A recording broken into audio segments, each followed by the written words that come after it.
Welcome back to another episode of Yellow Speaks. So, this is the podcast where we explore the dynamics of dating, relationships, sex, and everything in between. I'm your host, Yellow, and today we're diving into a topic that's both exciting and nerve wracking. Tips on approaching potential hookup partners. Ang dami nagtatanong nito. So, I've made a list to help you in navigating the world of casual encounters. The hookup scene can be thrilling, but it requires a lot of finesse and confidence. So, whether you're at a bar, at a party, or even swiping on a dating app, making the first move can set the tone for a positive interaction. So let's break down some key or tips to help you approach potential hookup partners smoothly and respectfully. So tara, tirahin na natin bago pa tirahin ng iba.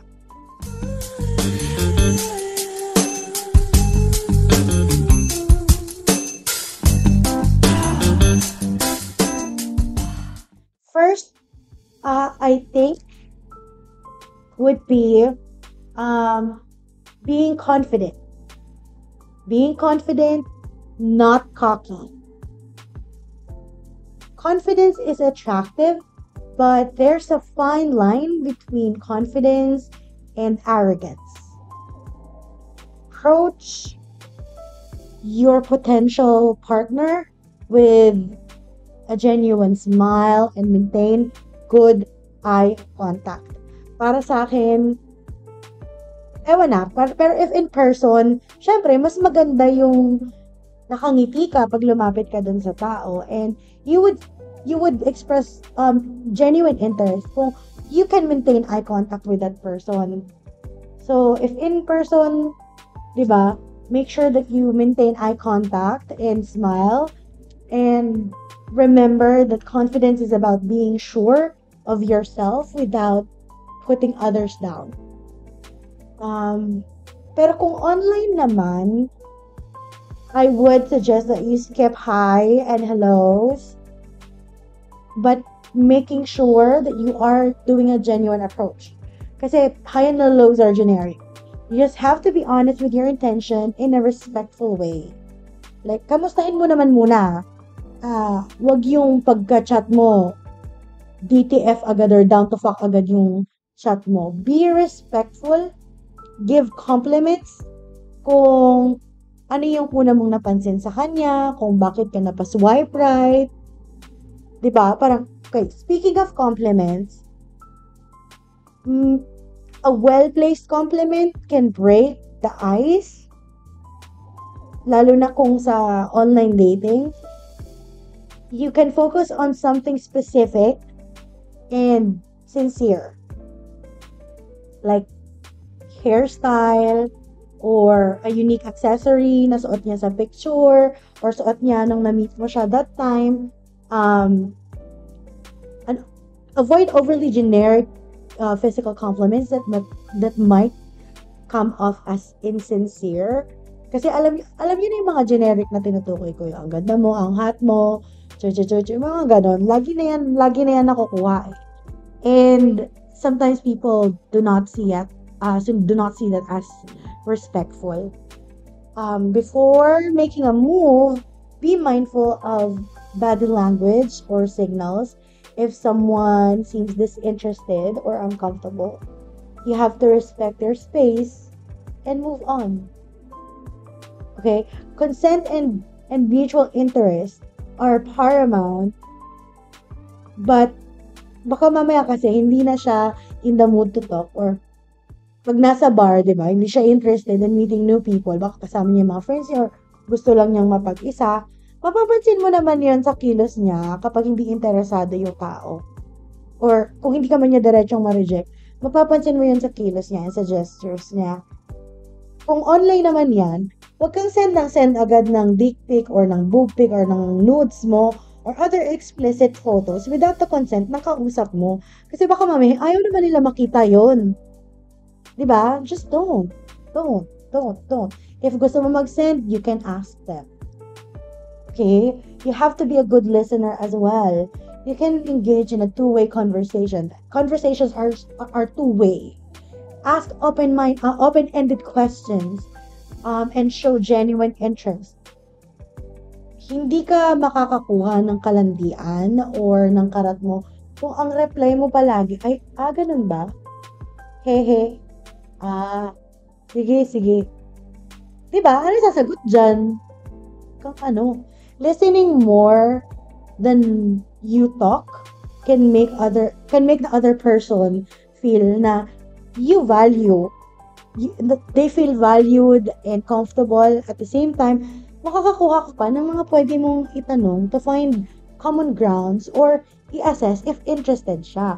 Speaking of common ground, you can look for interest or experiences to bond over, whether it's a mutual love for a band, music, hobby, or even the venue where you're at, kung in person yan, or maybe finding a common ground can help you build rapport quickly to make things light and be comfortable agad with each other. Hindi porket hooking up ang pakay mo, check in agad yung ayaan mo. If you want some constant, importante that you find a common grounds. Kumbaga, vibe check. Dito, makakapag-vibe check ka na. You have to make sure that you're making someone feel that you are building connections.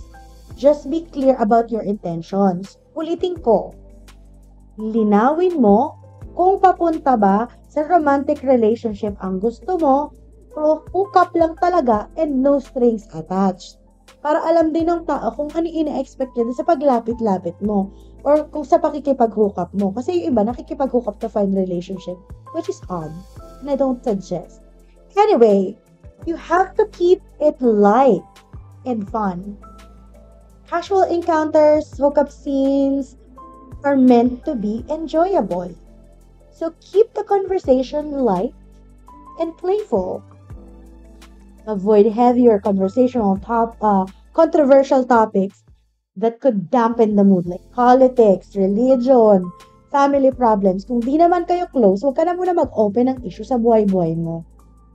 Diba? Parang make the conversations light and casual, fun, the fun things, fun facts about you and about the person. Ask mga ganong bagay.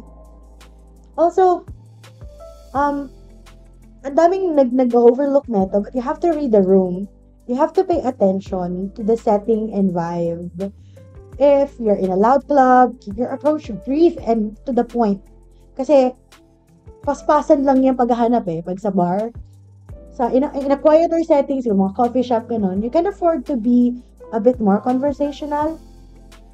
If online naman, make sure that your words are madali kasi mag-misinterpret. So, make sure that you use the right words. At saka huwag kang tumawag basta-basta nang walang consent ng kausap mo. If your potential partner isn't interested, kapag nakatanggap ka ng rejection, accept it gracefully and move on. Mapalalaki ka man, babae, bakla, tomboy, butike, baboy, huwag nyo nang gayahin yung nag-report sa Telegram ko for bullying dahil na-reject siya. Laban tuloy. So, just because you got rejected, not every approach will lead to a hookup. Kailangan mong intindihin yon. And that's perfectly okay. We try, we learn from every encounter, and make the next encounters less nerve-wracking, less nakaka-nervyos or less nakaka-kaba. So, respecting their decision shows your maturity and respect. O, diba? Pwede ka magkaroon ng character development sa hookup scene. Kala nyo, puro karate. Nag-iisip ng tama, parang di na grade 2. Anyway, yung good sense of humor, maraming makukuha yan. But, make sure that yung jokes mo ay appropriate and inclusive. Like, diba, there are people that makes body shaming a joke. They make fun of other people's insecurities. Let's avoid that.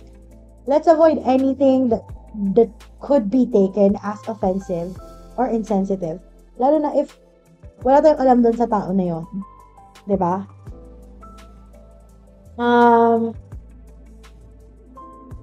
Siguro if things progress, remember to prioritize safety, use protection, and communicate openly about boundaries and expectations. Lagi ko itong sinasabi, before you even get there, sa mismong hooking up, make sure that you are mentally prepared na gagamit ka ng protection. Your health and well-being are top priorities.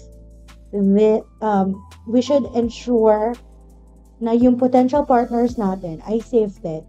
So, let's get tested, use protection. Diba? Huwag tayo magkalat ng lagim. Please, don't. Ang taas na ng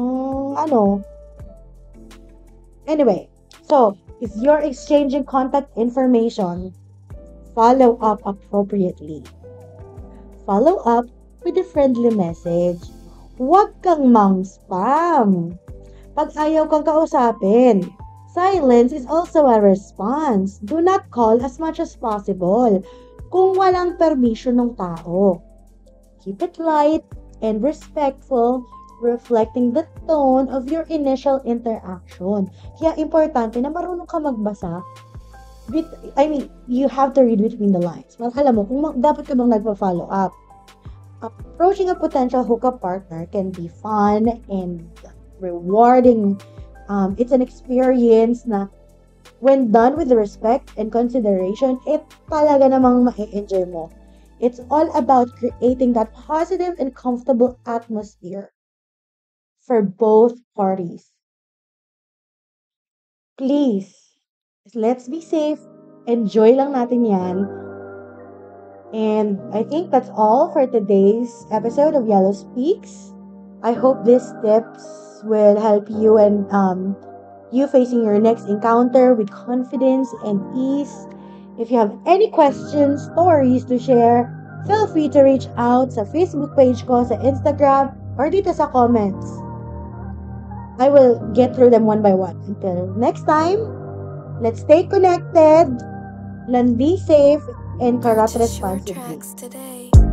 Bye!